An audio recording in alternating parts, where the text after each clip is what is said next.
My name is Holly Dixon, and I'm 32 years old. On my birthday, I walked into my parents' house expecting a surprise party. Instead, I found 200 relatives seated in rows like a courtroom, waiting to judge me. My mother ripped my childhood photos off the wall one by one. My father stood up and read a bill for $400,000. Every cent he claimed they'd wasted raising me. My sister snatched my car keys from my hand and smiled. Dad already transferred the title to me. I walked out that door without saying a word. For days later, they were calling me 80 times a day, but I didn't answer. And here's why. Before I tell you what happened, please take a moment to like and subscribe, but only if you genuinely enjoy this story. Drop a comment telling me where you're watching from and what time it is there. Now, let me take you back to where it all began. Growing up in the Dixon family, I learned early that there were two kinds of children, Megan and everyone else. My father, Richard Dixon, built a real estate company from the ground up. He was the kind of man who measured success in square footage and profit margins. My mother, Patricia, had been a teacher before she married him, but she traded lesson plans for dinner parties and social climbing. And then there was Megan, for years younger, impossibly pretty, and the undisputed princess of the household. I remember the day I got my full scholarship to the pre-med program. I was 16, standing on that stage, scanning the audience for my parents' faces. They weren't there. Megan had a ballet recital that afternoon. More important, my mother said later, not even looking up from her phone. When I graduated from nursing school at 22, top of my class, my mother's response was a sigh. If only you'd studied business like Megan, your father would finally have someone to take over the company. It didn't matter that Megan dropped out of that business program 2 years later. It didn't matter that I was saving lives in the ICU while she was maxing out credit cards. In my parents' eyes, Megan could do no wrong and I could do nothing right. My beautiful youngest daughter, my mother would coo at family dinners, stroking Megan's hair. "Holly, can you learn something from your sister?" I learned. All right. I learned that love in this family came with conditions I could never meet. I learned to shrink myself, to stay quiet, to keep the peace. But there was one person who saw me differently. One person who loved me without conditions. And that person was about to change everything. My grandmother, Ella Lehner, was the only person in my family who ever made me feel like I belonged. When I told her I wanted to be a nurse instead of joining my father's company, she took my hands in hers. Her grip was warm, steady. "Taking care of people is the most noble work there is, sweetheart. Don't let anyone tell you otherwise." 3 years ago, she was diagnosed with stage 4 cancer. The doctors gave her 18 months, maybe 2 years if she was lucky. My parents talked about hiring a full-time caregiver. Megan suggested a nursing home. It would be easier, she said, filing her nails. I quit my job that week, moved into Grandma's little house on the edge of town, spent the next 3 years measuring out her medications, holding her hand through the bad nights, reading to her when the pain made sleep impossible. Megan visited twice in those 3 years. My parents came once a month, stayed 30 minutes, and always left with some excuse about traffic or dinner reservations. But Grandma and we had something real. She told me stories about my grandfather, about her own dreams when she was young. She taught me that strength wasn't about fighting back. It was about knowing your worth, even when everyone around you forgot it. She passed 6 months ago quietly in her sleep with my hand in hers. At the funeral, my mother pulled me aside. "Don't act like you sacrificed so much. It's not like she left you anything." I didn't respond. I didn't know yet how wrong she was. But Grandma Eleanor had prepared something. Something my family was already circling like vultures. The first warning sign came exactly 1 week before my birthday. My phone buzzed while I was finishing a double shift at the hospital. Megan's name on the screen. She never called me ever. "Holly?" Her voice was strange. "Too sweet. Have you gotten any mail from a lawyer lately? Something about Grandma's estate?" I frowned at the break room wall. "No. Why?" "Just curious." A pause. "Listen, I've been talking to Mom and Dad.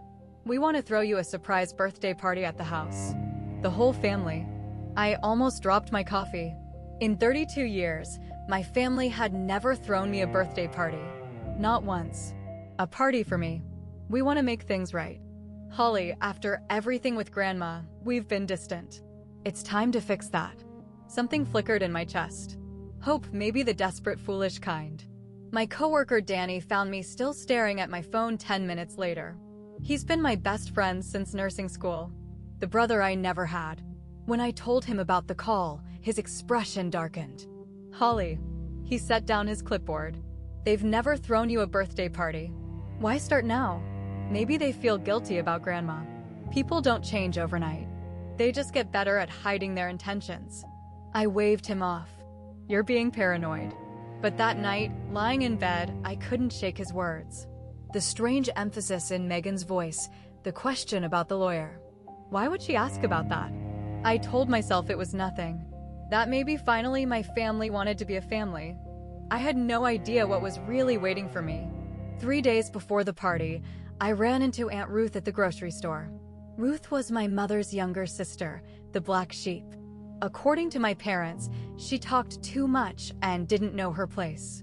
In other words, she told the truth and my mother couldn't stand it. Holly. She grabbed my arm in the produce aisle, glancing around like we were being watched. Do you know about Megan? My stomach tightened. Know what? Ruth pulled me behind a display of watermelons. Her voice dropped to a whisper. She's in trouble. Bad trouble. She and Kyle invested everything in cryptocurrency. Some scheme Kyle's friend recommended. And they lost almost $200,000. They're drowning in debt to the bank, to friends, to everyone. I felt the ground shift beneath me. Does Dad know? No, he's frantic. He's been trying to find money anywhere he can to bail her out. Ruth's grip tightened on my arm. I shouldn't be telling you this, Holly, but you deserve to know. Your family isn't planning a birthday party. They're planning something else. The fluorescent lights suddenly felt too bright. The cheerful store music too loud. What do you mean something else? Ruth's eyes met mine. There was pity there and fear. I don't know exactly, but they've been meeting, all three of them, talking about Grandma's estate, about some house. She released my arm. Be careful, Holly, please. She was gone before I could ask anything else, disappearing around the corner like she'd never been there at all. I stood alone among the watermelons, my heart pounding. What did any of this have to do with me? That night, I checked my mailbox for the first time in 2 weeks. Working night shifts at the hospital meant I often forgot about things like mail. Bills went on autopay. Everything important came through email. The physical mailbox was an afterthought. But Ruth's words echoed in my head. A lawyer, Grandma's estate, some house. The envelope was buried beneath credit card offers and grocery flyers, cream-colored heavy paper. In the corner, law offices of Gerald Whitmore. I tore it open on my front steps, reading by the glow of my phone. Dear Miss Dixon, we respectfully request your presence at our offices to discuss matters pertaining to the estate of Ella Lehner Mitchell. Please contact us at your earliest convenience to schedule an appointment. My grandmother's house, the little place where I'd spent 3 years caring for her. I'd assumed it would go to my mother or be divided among the whole family. That's how these things worked, wasn't it? But this letter was addressed only to me. I dialed the number with shaking fingers. A receptionist answered on the third ring. After a brief hold, she offered me an appointment the day after my birthday. I hung up and sat in the darkness of my apartment, turning the envelope over in my hands. Megan had asked about a lawyer's letter. My parents were planning something about Grandma's estate. And now this. The pieces were there, but I couldn't quite fit them together. I decided to go to the party anyway. Whatever was happening, I needed to see it for myself. But I wouldn't walk in blind. Not this time. That letter sat in my mailbox for 2 weeks. 2 weeks that could have changed everything if I had known what it contained. The night before the party, I couldn't sleep. I lay in bed staring at the ceiling, thinking about all the times I'd swallowed my voice to keep the peace. When I was 20, my father bought Megan a brand new BMW for her 16th birthday. I'd saved for 3 years to afford my used Honda. No one saw anything wrong with this. When I turned 25, 26, 27, my mother forgot my birthday entirely. Megan got weekend spa trips. I got a text message sometimes. At Thanksgiving 2 years ago, Megan announced to the whole table that I was just a nurse because I wasn't smart enough to be a doctor. Everyone laughed. I smiled, said nothing. Every time I stayed silent, I told myself I was being mature, being the bigger person, keeping the family together. But lying there in the dark, I finally understood the truth. Every time I stayed silent to keep the peace, I lost a piece of myself. I thought about what I would lose if I kept this up. More years of being invisible, more holidays spent smiling through insults. More moments of watching my parents light up for Megan and look through me like I wasn't there. I would lose myself entirely, dissolve into the background of my own life until there was nothing left, no more. Whatever happened at that party, whatever my family was planning, I would not let them define me anymore. I would not shrink. I would not disappear. I pulled my grandmother's last letter from my nightstand and read her final words again. "Live like you deserve to, sweetheart." I fell asleep with the letter pressed to my chest. I didn't know that promise would be tested in less than 24 hours. I pulled up to my parents' house wearing a navy blue dress, Grandma Eleanor's favorite color. The driveway was packed. Cars lined both sides of the street, spilling onto the neighbor's lawn, far more than I'd expected for a simple birthday party. My first real warning. I texted Danny before getting out. "I'm here. Something feels off. Stay close to your phone." His reply came instantly. "I'm parked 2 blocks away just in case." Good old Danny. Always prepared for the worst. The front door was unlocked. I stepped inside and froze. The living room had been transformed. Rows of folding chairs stretched across the space, easily 200 of them, all facing a long table at the far end. Like a courtroom, like a trial. Every chair was occupied. I recognized faces from childhood. Aunts, uncles, cousins I hadn't seen in years. My parents' business partners, neighbors from the old street, even people I couldn't name. People who must have been invited just to fill seats. No balloons, no birthday cake, no streamers, just 200 pairs of eyes, all turning to stare at me. Megan appeared at my elbow, her smile too wide, too bright. "Made it. Everyone's waiting." Waiting for what? My voice came out steadier than I felt. "You'll see." She took my arm and guided me forward. "Just go stand by the table." "Where's the cake?" "Later." "Megan, what is this?" She didn't answer, just kept walking, her manicured nails digging into my sleeve. The crowd parted as we passed. No one said happy birthday. No one smiled. And then I was standing alone in front of that long table, 200 faces staring at me in silence. My father rose from his chair. My father picked up a microphone, the kind they use at weddings for speeches. "Thank you all for coming." His voice echoed through the room. "Tonight, our family needs to address an important matter." I scanned the crowd. Found Aunt Ruth in the back corner, her face pale with dread. "For 32 years, my father continued, turning to face me. Your mother and I raised you, fed you, clothed you, paid for your education, gave you everything. Dad." My throat was dry. "What's going on?" "Be quiet. I'm not finished." The room was absolutely silent. 200 people, not even breathing. He reached into his jacket and pulled out a thick stack of papers, held them up like evidence at a trial. "This is a detailed accounting. Every dollar we spent on you from the day you were born until you moved out. Food, medical bills, school supplies, birthday presents, everything." He flipped to the last page, running his finger down to the bottom. "The total comes to $400,000. A murmur rippled through the crowd. Shocked whispers. Someone coughed. "$400,000, my father repeated, his eyes locked on mine. "That we wasted on a daughter who turned her back on this family." "I didn't turn my back on anyone. You have 2 choices, Holly." He set the papers on the table with a heavy thud. "Pay back every cent or sign away your claim to your grandmother's house." My blood went cold. "My claim to what?" "Don't play dumb. The lawyer sent you a letter." "I haven't even read it yet." "Doesn't matter." He slid a document across the table. "Sign this. Give up the house and we'll forget all about this bill." That's when my mother stood up. My mother walked to the family photo wall. I'd grown up staring at that wall. Generations of Dixons captured in gilded frames. My grandparents' wedding. My parents' honeymoon. Megan's ballet recital. My graduation. Holidays and birthdays stretching back decades. My mother reached up and pulled down the first photo. Me at 5 years old, gap-toothed and grinning. 32 years. Her voice trembled with manufactured grief. 32 years of raising an ungrateful child. She ripped the photo in half. The sound cracked through the silence like a gunshot. I couldn't move, couldn't breathe. She grabbed another frame. My high school graduation. A daughter who only thinks of herself. Rip. My nursing school diploma photo. Who never appreciated anything we gave her. Rip. Then she reached for the photo that made my heart stop.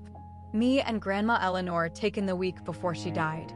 Both of us smiling, her hand in mine. A daughter who manipulated a dying old woman. Rip. The pieces fluttered to the floor like dead leaves. 200 people watched in silence. Not one of them moved. Not one of them objected. Then Megan was there, reaching into my purse. She pulled out my car keys with a triumphant smile. Oh, and this? She dangled them in front of my face. Dad already transferred the title to me. I need it more than you do. I looked at my mother, surrounded by the torn fragments of my existence. At my father, his hand on that stack of papers. At my sister, my keys in her fist. At 200 relatives who'd watched my family try to erase me and done nothing. I could have cried. I could have begged. I did neither. I took a breath, then another. Grandma's voice echoed in my mind. You're enough, Holly. You always were. I looked at my father. Really looked at him at the desperation behind his anger, at the way his hands shook just slightly on that stack of papers. Dad, my voice was calm, calmer than I felt. Have you actually read Grandma's will? He blinked. What? Her will, the legal document. Have you read it yourself? I don't need to read it. The house was supposed to go to the family. You're sure about that? Something flickered across his face.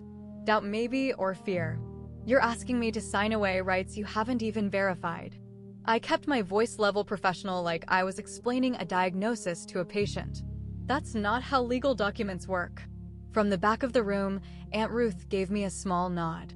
I turned to Megan. How much do you owe exactly? Her face went white. What? The crypto investments. Kyle's sure thing. How deep are you? I don't know what you're talking about. I think you do. Whispers erupted through the crowd. Confused glances. People shifting in their seats. My mother stepped forward. This isn't about Megan. This is about you being selfish. No. I held up my hand. This is about you trying to take something that might not be yours without even bothering to check. Silence. I looked at the torn photos scattered at my mother's feet, at the car keys still clutched in Megan's fist, at my father's careful accounting of everything I'd supposedly cost him. Then I looked at the door. I won't sign anything tonight. And I certainly won't sign anything under duress in front of 200 people. My father slammed his palm on the table. Sign the paper, Holly, or you're no longer a Dixon. I stood still for a moment, looking at the 200 faces staring back at me. Some curious, some pitying, most just waiting to see what would happen next. This was their entertainment for the evening. My humiliation served up like dinner theater. I reached up and touched the bracelet on my wrist. Grandmother's bracelet, the one she'd given me the day before she died. Slowly, deliberately, I unclasped it and slipped it into my pocket close to my heart. They didn't deserve to see it. I will not sign anything tonight, I said, my voice carrying across the silent room. I will not make legal decisions while being publicly ambushed, and I will not stand here and let you erase me. My mother's face contorted. How dare you? You've torn my photos off your wall. I cut her off. Dad's demanded payment for raising me. Megan's taken my car. I have nothing left to lose here. I turned and walked toward the door. No one stopped me. No one reached out. No one said wait or happy birthday or I'm sorry. 200 people and not a single one spoke. Dai's car was waiting at the end of the block, just like he'd promised. I climbed into the passenger seat without looking back. You okay? His voice was gentle. No. I stared straight ahead. But I will be. He pulled away from the curb and my parents' house shrank in the rearview mirror until it disappeared entirely. I didn't know it then, but walking out that door was the best decision I ever made. It just took 4 days for my family to realize what they'd done. Before I tell you what happened in those 4 days, I want to ask you something. Have you ever walked away from a situation that everyone expected you to endure? A moment where you finally said enough? Drop a comment below. I'd love to hear your story. And if you're enjoying this so far, hit that subscribe button. Now, let me tell you what happened next. Danny dropped me at my apartment and stayed on the couch that night. Neither of us slept much. By morning, my phone had exploded. 47 missed calls from my father, 33 from my mother, 21 text messages from Megan. Each one more frantic than the last. Call me back. It's urgent. The relatives were even worse. How could you treat your parents like that? Your grandmother would be ashamed. Selfish. Always knew you were selfish. I turned off my phone and set it face down on the kitchen counter. Danny made coffee, strong, black, the way I liked it during long shifts. He didn't ask questions. He just sat with me in the quiet. They only know one side of the story. He finally said they don't want to know the other side. That afternoon, I pulled out Grandma Eleanor's memory box, the one she'd given me in her last weeks, filled with letters and photographs and small treasures from her life. At the bottom, I found an envelope I'd never opened. My name written in her shaky handwriting. Inside was a single page. Her final letter to me. My dearest Holly, it began. By now, you've probably discovered that things aren't going the way your parents expected. Don't worry, sweetheart. I've taken care of everything. They will try to take what I've left you. Don't let them. Mr. Whitmore knows everything. Trust him. I read those words 3 times. She'd known. Even before she died, she'd known exactly what my family would do, and she'd prepared for it. I looked at Danny, the letter trembling in my hands. I think I need to see that lawyer. The next morning, I walked into Gerald Whitmore's office. He was older than I expected. Silver-haired, kinned, with the patient demeanor of someone who'd seen every family drama imaginable. His office smelled like old books and furniture polish. Ms. Dixon. He stood to shake my hand. I've been waiting for you. You know what happened? Your grandmother predicted it almost word for word. He gestured to a leather chair. Please sit. He pulled a document from his desk. Heavy paper, official seals, notarized signatures, the will. Your grandmother left her house to you, Holly. Not to the family, not to be divided. To you and you alone. The words didn't make sense at first. Just me? Why? Because you were the only one who was there. His voice softened. 3 years, Miss Dixon. You gave up your career, your apartment, your life to care for her. No one else even visited. I stared at the document, at my grandmother's signature at the bottom, the handwriting I knew so well. The house is valued at approximately $650,000, Whitmore continued. It's yours free and clear. No one can take it from you. But my father said, your father assumed. Whitmore leaned back. He never actually read the will. He just assumed your grandmother would divide everything equally, the way most people do. She didn't. No, she knew exactly who deserved it. He paused. There's one more thing. A condition your grandmother included. My heart pounded. What kind of condition? If any family member attempts to coerce or threaten you into surrendering your inheritance, they forfeit any claim to her remaining assets. He smiled just slightly. Your grandmother was a very smart woman, but he wasn't finished. The office door opened behind me. I turned to find Aunt Ruth standing in the doorway, her expression soft and sad and somehow relieved all at once. Hello, sweetheart. Aunt Ruth? I half rose from my chair. What are you doing here? She crossed the room and sat in the chair beside mine. Your grandmother asked me to be here when the time came. Whitmore nodded. Mrs. Mitchell served as a witness when Ella Lehner drafted this will. She was present for every decision. I looked between them, my mind racing. You knew this whole time? I knew. Ruth reached over and took my hand. Your grandmother called me 3 years ago, right after you moved in with her. She said, Patricia will never accept this. Holly will need someone in her corner. My eyes burned. Why didn't you tell me? Eleanor made me promise not to. She wanted you to know her love was unconditional, not that you were expecting an inheritance. Ruth squeezed my fingers. She said you were the only one who loved her for herself, not for what she could give you. The rest of the family, Whitmore added, was informed of the will's existence, but not its contents. They assumed they knew. They were wrong. I thought of my mother tearing photos off the wall, my father's $400,000 bill, Megan's triumphant smile as she snatched my keys. All of it based on an assumption. A lie they'd told themselves.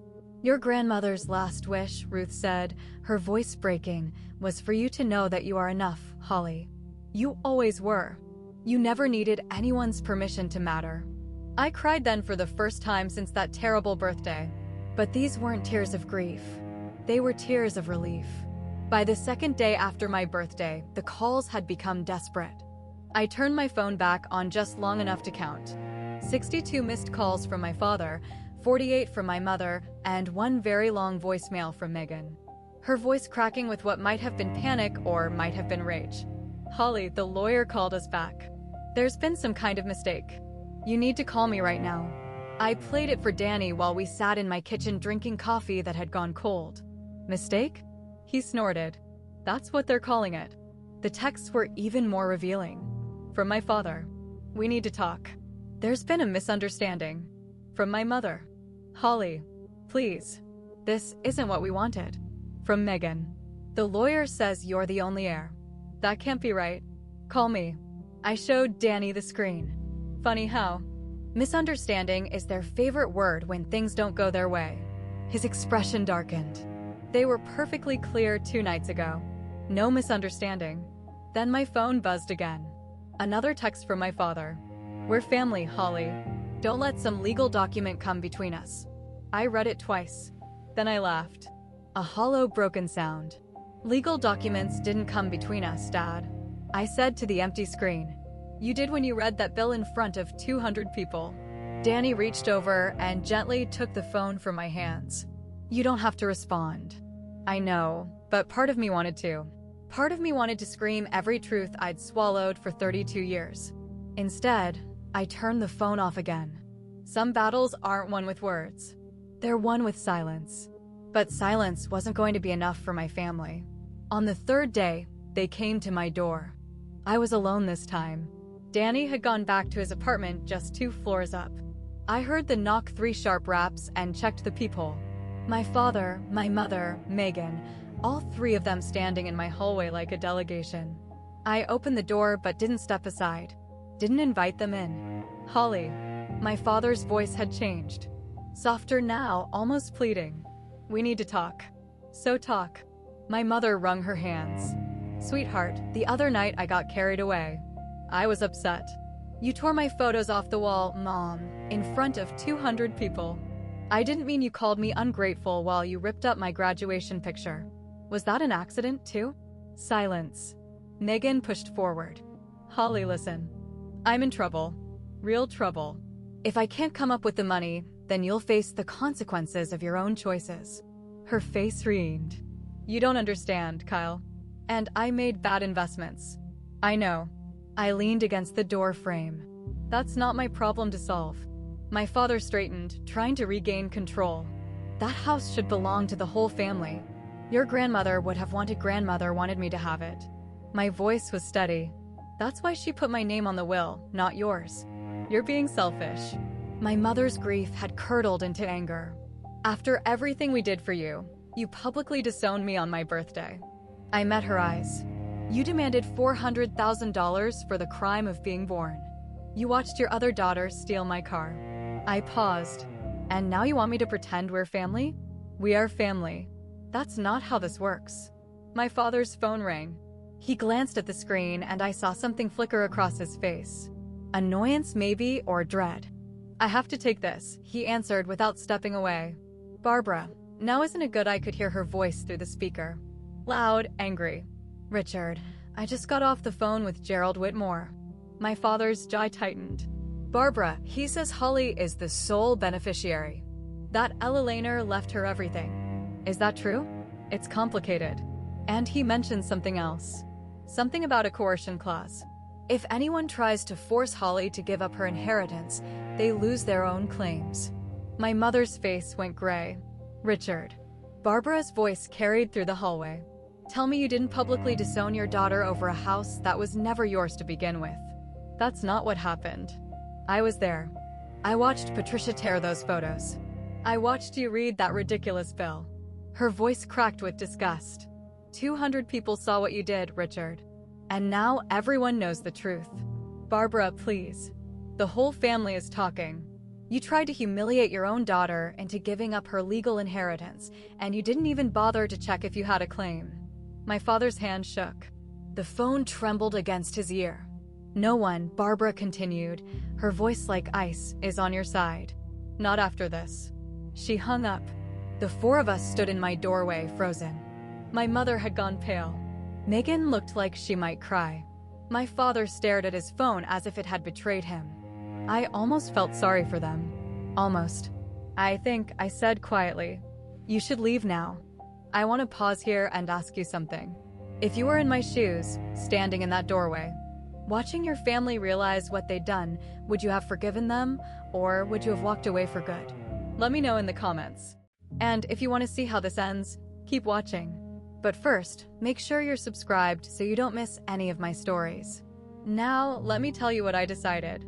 My father pocketed his phone. When he looked up, his expression had changed. The anger was gone. In its place was something I'd never seen before. Desperation. "Holly." His voice was different now. Smaller. "I'm sorry. I was wrong. Can we please talk about this like adults?" I studied his face. "Are you sorry because you were wrong or because everyone found out?" He didn't answer. That's what I thought. My mother pushed past him, tears streaming down her face. "Holly, please. Megan needs help. She's your sister. If she loses everything, then she loses everything." I kept my voice calm, steady, like explaining to a patient why we couldn't give them the medication they wanted. "She's a grown woman, Mom. She made her own choices." "You heartless." Megan stepped forward, fists clenched. "I'm your sister, and you took my car keys out of my hand while her mother destroyed my childhood photos." I didn't flinch. "You don't get to play the family card after that." My father tried again. "The house belongs with the family. That's what your grandmother would have wanted. Grandmother wanted me to have it. She put it in writing. She hired a lawyer. She made a witness sign."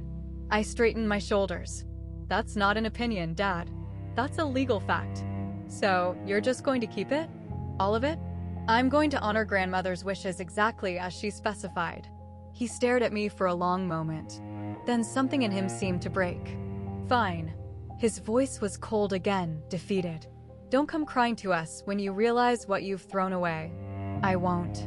I stepped back and put my hand on the door. "I'm not abandoning family, Dad. I'm just done being treated like I don't exist." I closed the door in their faces. The fourth day, I returned to Mr. Whitmore's office. Sunlight streamed through his windows, catching dust motes in the air. Everything felt calmer now, clearer. "I've made my decision," I said, settling into the leather chair. "I want to keep the house, but I don't want to sell it." Whitmore nodded, pulling out a fresh stack of documents. "What would you like to do with it?" "Grandmother always said she wanted it to be a peaceful place, somewhere quiet, safe." I paused, remembering our conversations on her porch. "I'll keep it exactly as she left it. Live in it, take care of it." A fitting tribute. I signed the ownership transfer papers with a steady hand. Each signature felt like a small victory. "There's one more matter," Whitmore said, sliding another document across the desk. "Regarding the vehicle, I'd almost forgotten. The car Megan took. Your father had no legal authority to transfer the title. The vehicle was registered in your name, purchased with your funds. The transfer was invalid." "What does that mean?" "It means we can file a complaint, have the registration corrected." He leaned back essentially. "Get your car back." For the first time in days, I almost smiled. "Let's do that." As I signed the last paper, I looked up. "Mr. Whitmore, did my grandmother ever say anything about my family before she died?" He was quiet for a moment. Then she said, "They won't understand, but Holly will. And that's enough." My eyes stung. She really knew them, didn't she? She knew all of you. He smiled gently. "That's why she made the choices she did." I left his office with the deed in my hands and peace in my heart. The hard part was over. The healing was just beginning. Within a week, the fallout had spread far beyond my doorway. The 200 people who'd watched my public humiliation had started talking and talking and talking. News travels fast in families. It travels even faster when there's scandal involved. I heard about it from Aunt Ruth, who called me every few days now. "Your parents' friends are distancing themselves," she told me over the phone. The Hendersons canceled their standing dinner date. The Watsons stopped returning calls. I didn't ask for that. You didn't have to. People saw what they did, Holly. They drew their own conclusions. Worse came from the business world. My father's real estate company depended on reputation, on trust, on the image of a solid family man making solid deals. One of his biggest clients, a developer named Martinez, who'd worked with him for 15 years, pulled out of a $50,000 contract. "I heard what happened at your daughter's birthday party," Martinez reportedly said. "I don't do business with people who treat family that way." My mother's social circles crumbled just as quickly. She'd been a member of the same charity board for 20 years. They quietly removed her from the committee. "We need members who align with our values," the chair told her. I didn't feel triumphant hearing any of this, just tired and sad. "They did this to themselves," Danny said when I told him. "You didn't post anything online. You didn't tell anyone. They were the ones who invited 200 witnesses." He was right. The truth has a way of speaking for itself. I didn't need to say a word. My silence was louder than anything I could have said. But while my parents dealt with their social consequences, Megan was facing something much worse. A month later, Aunt Ruth brought me the news about Megan. We were sitting on my apartment balcony, drinking tea in the autumn sunlight. Ruth had become a regular presence in my life now, the family connection I'd always wished I'd had. "Megan had to sell her house," Ruth said quietly. I set down my cup. "Sell it?" She and Kyle couldn't make the payments anymore. The crypto debt caught up with them. Ruth sighed. "They've moved back in with your parents." I tried to feel satisfaction, vindication. Instead, I just felt hollow. "Your mother blames everyone but herself, of course." Ruth stirred her tea absently. "The economy, the market, you mostly me. If only Holly had shared the inheritance, none of this would have happened." Ruth mimicked my mother's voice with bitter accuracy. "That's the story she's telling anyone who will listen. The inheritance wouldn't have covered Megan's debts anyway." "I know that. You know that. Patricia will never admit it." I watched a bird land on the balcony railing. Grandmother had loved birds. She used to leave seed out for them every morning. "Do you regret it?" Ruth asked after a moment. "Any of it?" I thought carefully before answering. "I regret that they never saw me as part of the family, that nothing I did was ever enough." I paused, but I don't regret standing up for myself. Not anymore. Ruth reached over and squeezed my hand. "Eleanor would be so proud of you." "I hope so." We sat in comfortable silence, watching the sun sink lower. Megan's debt was never my responsibility, but somehow my family had made me feel like it was. For 32 years, I'd carried guilt that didn't belong to me. Not anymore. 2 weeks later, I got my car back. The legal process had been surprisingly simple. Mr. Whitmore filed the paperwork, proving that the title transfer was invalid. The vehicle had been registered in my name, purchased with my money. My father had no authority to give it away.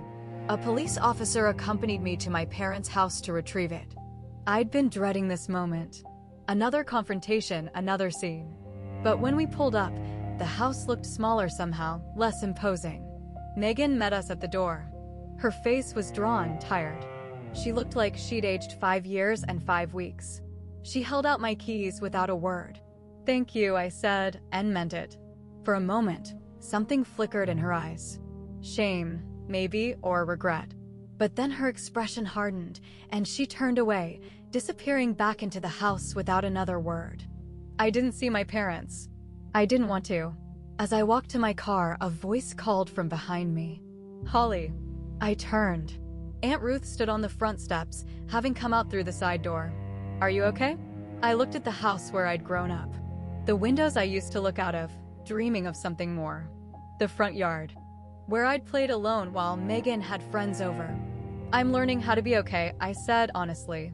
Ruth smiled, her eyes glistening. "That's enough." I climbed into my car, and started the engine. The familiar hum settled something in my chest. Getting my car back wasn't really about the car. It was about taking back what was mine, including my dignity. I pulled out of that driveway for the last time, watching it shrink in my rear view mirror. I didn't look back. 1 month later, I moved into grandmother's house. The little place on the edge of town felt different now, quieter, more mine. I spent the first week cleaning, organizing, letting her presence settle around me like a warm blanket. I kept her favorite chair by the window, her tea set in the kitchen, the bird feeder she'd filled every morning for 40 years. Some things I changed. Fresh paint in the bedroom, new curtains in the living room, small touches that made the space feel like both of us together. Once I was settled, I sent one final message to my parents. It took me 3 hours to write. I don't hate any of you, but I can't continue being treated like I don't exist. You disowned me publicly. You demanded payment for raising me. You stood by while my photos were torn off the wall. These aren't things I can simply forget. If there ever comes a day when you want a real relationship, not based on money, not based on obligation, but on genuine care, you know how to reach me. Until then, I need distance. Please respect that. I hit send and turned off my phone. No one replied. I wasn't surprised. Part of me was relieved. In the weeks that followed, I built a new life. Danny came over every Saturday for dinner. Aunt Ruth visited on Sunday afternoons. My coworkers from the hospital became closer friends than I'd ever allowed before. I wasn't alone. I had family. They just weren't related to me by blood. And somehow that made them more precious. I stood on grandmother's porch one evening watching the sunset paint the sky orange and gold. I'm figuring it out, Grandma, I whispered. Just like you said I would. 3 months later, I sat on grandmother's porch with her last letter in my hands. The paper had grown soft from all the times I'd read it. The ink was starting to fade in places. But those final words still hit me like the first time. Live like you deserve to, sweetheart. For 32 years, I'd been waiting for my family to see me, to value me, to love me the way I love them. I'd shrunk myself to fit their expectations, silenced my voice to keep their peace, given up pieces of my soul every time I let their cruelty slide. It took being publicly disowned on my birthday in front of 200 people to finally understand. I never needed their permission to matter. Grandmother knew that. She'd always known. That's why she left me the house. Not because of the money or the property or any material value, but because she wanted me to have proof, physical, undeniable proof that someone in my family had seen me all along. I wasn't the ungrateful daughter they'd painted me as. I wasn't the burden, the disappointment, the failure. I was the one who showed up, the one who stayed, the one who loved without conditions. And that was enough. The sun was setting now, painting the sky in colors grandmother would have loved. Somewhere in the trees, a bird was singing. I miss you, Grandma, I said to the empty chair beside me. Every single day. The breeze picked up, rustling through the leaves like a whisper, like an answer. I folded the letter fully and pressed it to my heart. Thank you, I whispered, for seeing me, for believing in me, for giving me permission to choose myself. After all, that's what she'd really left me. Not a house, permission. That's my story. It wasn't easy to tell, but I hope it helps someone out there who's going through something similar. Here's what I learned. Setting boundaries isn't selfish. Sometimes it's the only way to survive. If this story resonated with you, please like, subscribe, and share it with someone who needs to hear it. Check out the description for more stories like this one. Thank you for listening. I'll see you in the next one.